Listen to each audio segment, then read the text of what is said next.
اللہ کے سوا کسی اور کی اطاعت جس سے اللہ کی معصیت لازم آتی ہو، شرک۔ لا طاعت لمخلوق فی معصیت الخالق، مخلوق میں سے کسی کی اطاعت نہیں ہوگی کہ اس معاملے میں جس میں خالق کی معصیت لازم آ رہی۔ ہاں، خالق کے احکام کے اندر والدین کا حکم بھی مانو، اطاعت کرو،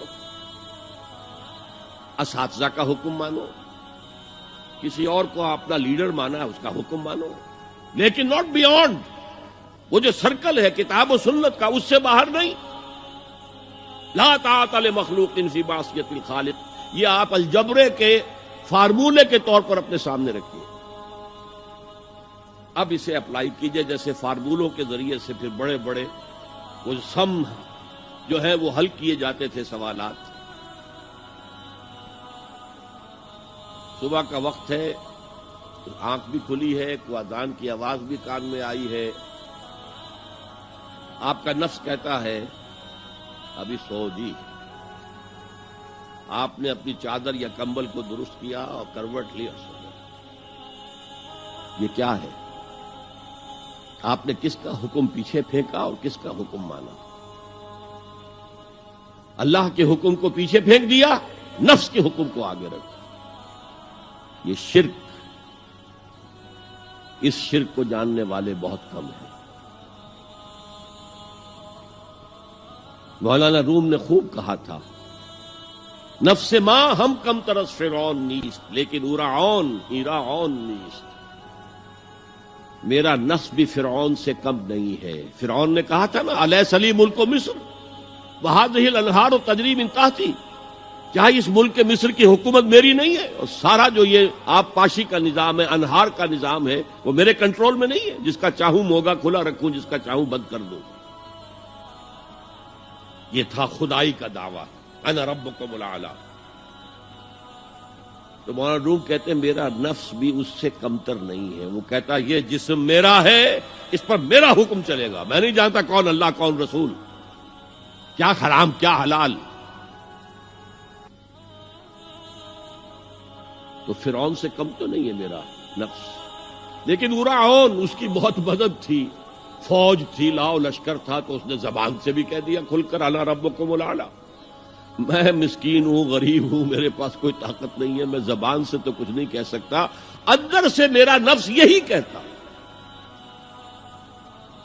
یہ نفس کی حکومت قرآن کہتا ہے، میں حیران ہوتا ہوں، دو جگہ یہ مضمون آیا ہے، ارأیت من اتخذ الہہ ہواہ افانت تکون علیہ وکیلا۔ اے نبی تم نے دیکھا اس شخص کو، اس کے حال پر غور کیا جس نے اپنی خواہش نفس کو اپنا الہ بنا لیا ہے۔ اللہ اکبر، الہ لا الہ الا اللہ، کلمہ توحید کا مرکزی لفظ یہاں آ رہا ہے، من اتخذ الہہ ہواہ، جس نے اپنی خواہش نفس کو اپنا معبود بنا لیا، الہ بنا لیا۔ افانت تکون علیہ وکیلا، کیا آپ ایسے شخص کی کوئی ذمہ داری لے سکتے ہیں؟ سود حرام ہوا کرے جی، حرام ورام، ہمارا دھندا جو ہے وہ آگے بڑھ نہیں سکتا، تو اللہ کے حکم کو پیچھے ڈالا، نفس کے تقاضے کو آگے رکھا۔ کون معبود ہے آپ کا؟ نام عبداللہ رکھیے، نام عبد الرحمان رکھیے، ہے عبد النفس، نفس کے بندے، نفس کے غلام۔ یہ میں نے یوں سمجھیے کہ جیسے میں نے ہجرت اور جہاد کی ڈیفینیشنز کی تھی۔ ہجرت کا بیس کیا ہے؟ پوچھا گیا ای الہجرت افضل یا رسول اللہ، اے اللہ کے رسول بتائیے سب سے اعلیٰ ہجرت کون سی ہے، افضل؟ فرمایا ان تہجر ما کرہ ربک، ہر اس چیز کو چھوڑ دو جو تمہارے رب کو پسند نہیں۔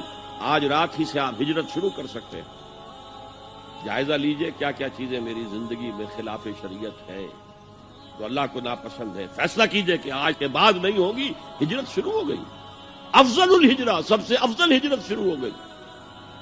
لیکن ٹاپ پر لے جائیے تو یہ ہجرت جب اللہ کے دین کو قائم کرنے کی جدوجہد اس مرحلے پر آ جائے کہ اب باطل کے ساتھ ٹکراؤ ہے اور اب چاہیے کہ ساری قوت ایک مرکز پر جمع ہو جائے، ہجرت فرض کر دی گئی، وہ ہجرت گھر بار چھوڑ کر، اہل و عیال کو چھوڑ کر، اور مکے کے بھیڑیوں کے رحم و کرم پر چھوڑ کر اپنے گھر والوں کو جو لوگ ہجرت کر کے آئے، حکم تھا۔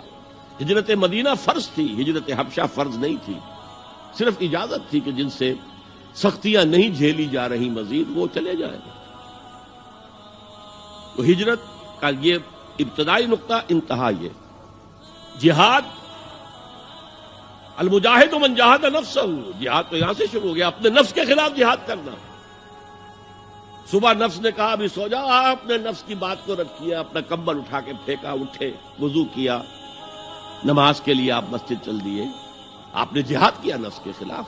یہ افضل الجہاد ہے، اور سب سے چوٹی اوپر یہ ہے کہ جب وہ حق و باطل کی جنگ ہو تو جان ہتھیلی پر رکھ کر میدان میں حاضر ہو جاؤ۔